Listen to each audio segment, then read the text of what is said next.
नमस्कार, times of Swaraj में आप सबों का स्वागत है और मैं हूं संतोष सिंह।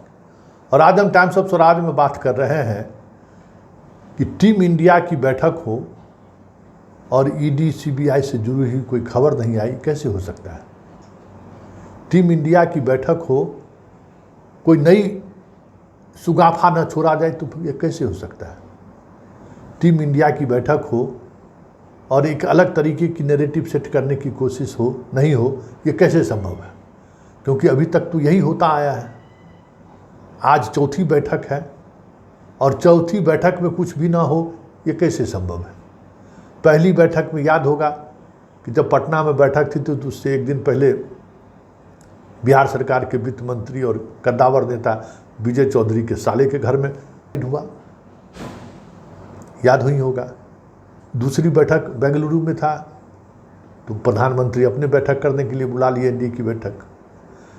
तीसरी बैठक मुंबई में था तो एक ट्वीट जारी हो गया कि लोकसभा का विशेष सत्र बुलाया जा रहा है, हो गया, अपना खेला शुरू हो गया। तो आज चौथी बैठक है कोऑर्डिनेशन कमेटी की दिल्ली में, तो कैसे नहीं होगा।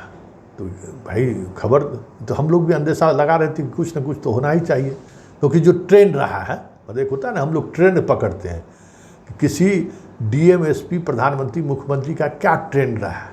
जैसे नीतीश कुमार का ट्रेंड है कि ट्रांसफ़र पोस्टिंग जब भी करेंगे तो शनिवारों को करेंगे, इनका ही ट्रेंड है। 2005 से हम लोग देख रहे हैं कि कोई ट्रांसफ़र पोस्टिंग की खबर मतलब शनिवार, कोई बड़ी बैठक बुलानी है तो शनिवार को बुलाएंगे, रविवार को बुलाएंगे। जितना अधिकारी जो भागने वाला, दिल्ली भागने वाला अधिकारी रहता है, सबका छुट्टी कैंसिल।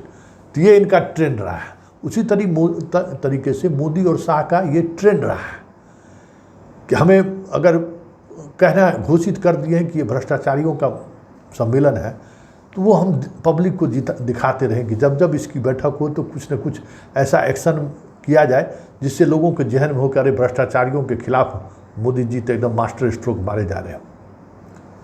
मास्टर स्ट्रोक इसलिए कहे हम कि इन सब के सहारे वो 2024 साधना चाहते हैं कि यही सब स्ट्रोक मार मार के हम 2024 साल लें और टीम इंडिया को जो है सो इसी तरीके से तोड़ने की कोशिश में लगे। यही मतलब हो सकता है ना। तो आइए, आज क्या है। आज कोऑर्डिनेशन कमेटी की दिल्ली में बैठक है शरद पवार के घर। सुबह सुबह पटना से खबर आई कि पटना और आरा में जदयू के जो एमएलसी हैं राधाचरण सेठ, उसके 1 दर्जन से अधिक ठिकानों पर छापेमारी चल रही है। ज़बरदस्त 4 टीम आई हुई है, अलग अलग जगहों से टीम बुलाई गई है और छापेमारी एकदम धड़ाधड़ छापामारी चल रहा है। सारे मीडिया में हेडलाइन खबर है। और भाई राधाचरण सेठ जो है ना, बालू का कारोबारी है, समझ है ना। बहुत कमाया होगा, 25-50-100 करोड़ का आदमी होगा। और क्या आदमी होगा भाई बिहार में, और क्या हो सकता है। बालू और शराब में कितना लोग कमाएगा और कितना कमा के बचा लेगा भाई। तो बालू कारोबारी है। चौथी बार रेड हुआ है, पहली बार रेड नहीं है, 4 बार रेड हुआ है। और इस रेड से पहले अभी पिछले ही महीना में बाप बेटा दोनों राधाचरण सेठ और उनकी बेटे को 18 घंटा तक ईडी पूछताछ किया है। तो बताइए, कोई बेवकूफ़ आदमी ही होगा ना कि जिसको ईडी इस तरीके से दबिश बनाए हुए हैं। 3 बार छापेमारी किया है, आदमी नहीं काम कर सकता है। 3 बार जिसके यहाँ छापेमारी हो गई है, जिसके परिवार के लोगों से 18 घंटा पूछताछ हुई है, वो कोई सामान, कोई साक्ष्य रखेगा घर में। बताइए, ये भी कॉमन सेंस समझा जा सकता है कि भाई उसके घर में क्या मिलेगा, जब कितना लगातार आप छापेमारी करें। हाँ, लेकिन एक चीज़ तो मिलेगा। आज पूरे मीडिया में सुर्खियों तो बटोर रहा है कि जदयू एमएलसी के घर छापेमारी, ईडी की 4 टीम कर रही है छापेमारी, अलग अलग ठिकानों पर 11 जगह चल रही है छापेमारी। ब्रेकिंग, एकदम फुल प्लेट ब्रेकिंग चल रहा है। राधाचरण सेठ पर बालू माफिया को संरक्षण देने का आरोप। बालू के अवैध खनन के मामले में करोड़ों अरबों रुपये कमाया है राधाचरण सेठ, और जदयू का एमएलसी है राधाचरण सेठ। यही चले जा रहा है, भुक भुक भुक भुक भुक भुक भुक भुक भुक भुक भुक भुक, पूरा ब्रेकिंग खबर साउथ चैनल में चल रहा है। यही तो चाहते हैं ये कि भाई खबरों के माध्यम से ध्यान भटकाइए। आज वैसे अगर यहाँ छापामारी नहीं होती और अभी अभिजीत बनर्जी को, ममता बनर्जी के भतीजी को अभी ईडी नहीं बुलाए रहता है, आज जिस तरीके से बंगाल में घमाघमी का माहौल है, पूरा माहौल गरमाया हुआ है, अगर ये नहीं रहता तो मजबूरन में मीडिया वाले सबको दिल्ली की चर्चा करना पड़ता है कि ललन सिंह नहीं पहुँचे हैं तो संजय झा पहुँच रहे हैं, वहाँ भी वही चीज़ निकाल रहे हैं। अरे टीएमसी ने अपने आप को अलग किया, सीपीएम ने अपने आप को, अरे भाई सीपीएम अपना नॉमिनी दिया ही नहीं है। 16-17 को उसको बैठक पहले कर दिया था कि 16-17 को हमारी बैठक है सितंबर में, उसमें हम नाम तय करेंगे, लेकिन चलाए जा रहे हैं।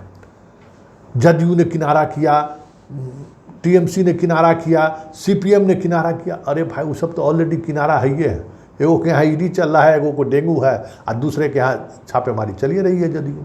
संजय झा जा ही रहे हैं, सब तो खबर है ही, लेकिन खबर के सहारे जो माइंड गेम चलाने की जो मोदी की कोशिश होती है, उसी कोशिश के तहत ये सारी चीज़ें चल रही हैं। अभी तक कुछ ऐसा नहीं पकड़ाया है कि राधाचरण सेठ के यहाँ इससे पहले 3 बार छापेमारी हुई है, क्या पकड़ाया क्या नहीं पकड़ाया। ईडी अभी तक इस मामले में चुप है।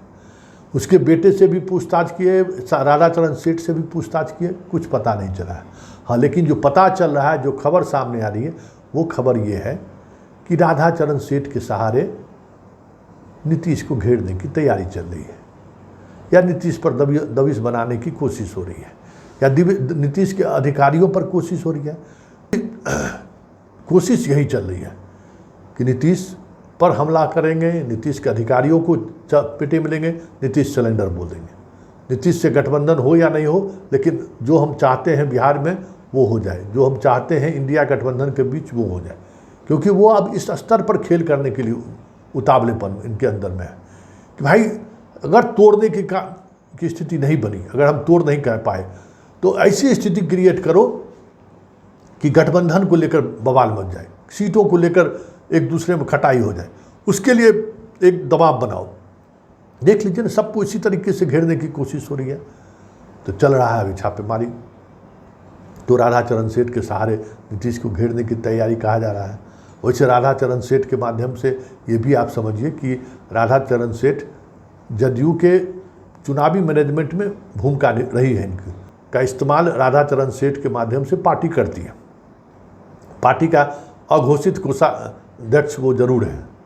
स्वाभाविक तौर पर बीजेपी की कोशिश भी है, मोदी और शाह यही चाहते भी हैं कि विपक्ष का जितना पाइपलाइन है, जिसके सहारे उन्हें पैसे पहुंच सकते हैं, वो सारे पाइपलाइन को काट दो।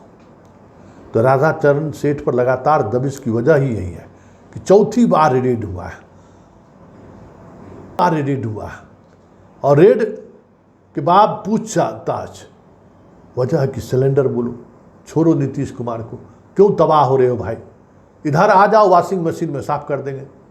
ये क्योंकि इनके साथ एगो वॉशिंग मशीन में धरा गए थे, वो भी आजकल विधान पार्षद हो गए। वो छापेमारी पहली बार जब बाल कारोबारियों पर छापेमारी हुई थी, उस जनाब के यहाँ भी छापेमारी हुई थी, लेकिन जैसे ही वो पाला बदले, वॉशिंग मशीन में एकदम स्वच्छ होकर बाहर निकल गए हैं, विधान पार्षद है। अब उनके यहाँ न ईडी जा रही है, न कोई उससे पूछताछ कर रहा है।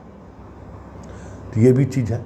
तो राधाचरण सेठ पर छापेमारी की वजह अब समझ गए होंगे कि ईडी को कितना कुछ चाहिए राधाचरण सेठ के माध्यम से। वैसे भी 15 तारीख को 2 दिन बाद जो है सो संजय मिश्रा जी रिटायर होने वाले हैं, और जिस वजह से या जिस सत्र के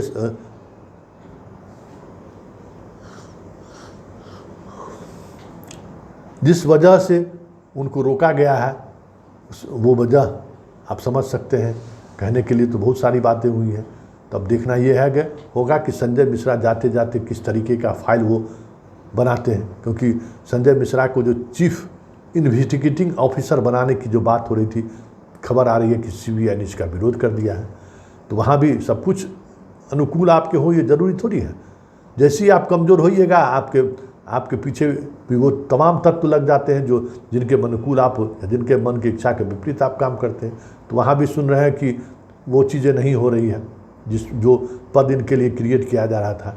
तो जाते जाते कुछ तो फाइल बना कर जाएंगे। तो ये सारी चीज़ें नीतीश के फाइल बनाने को लेकर कहा जा रहा है कि नीतीश का फाइल बना रहा है, वजह जो भी हो।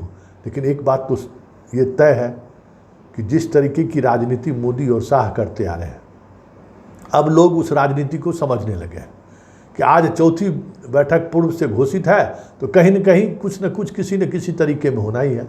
हम लोग भी कल रात से ही सोच रहे थे कि कुछ तो होगा।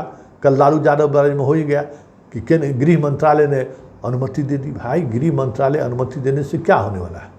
ऑलरेडी आप उसको चार्जशीटेड किए हुए हैं। अब ट्रायल शुरू होगा, करिए सर ट्रायल शुरू। कितने दिनों तक ट्रायल चलता है? बात होगी। कल पूरे दिन वो खबर चली कि लालू यादव की मुश्किलें बढ़ी, लालू यादव की मुश्किलें बढ़ी, भारत सरकार ने मुकदमा चलाने की अनुमति दे दी। अरे भाई, रेलवे अधिकारी को तो अनुमति नहीं दी है अभी तक, असली पेश तो वहाँ फंसा हुआ है। ये सारी चीज़ें हैं, इन कवायतों को समझने की जरूरत है।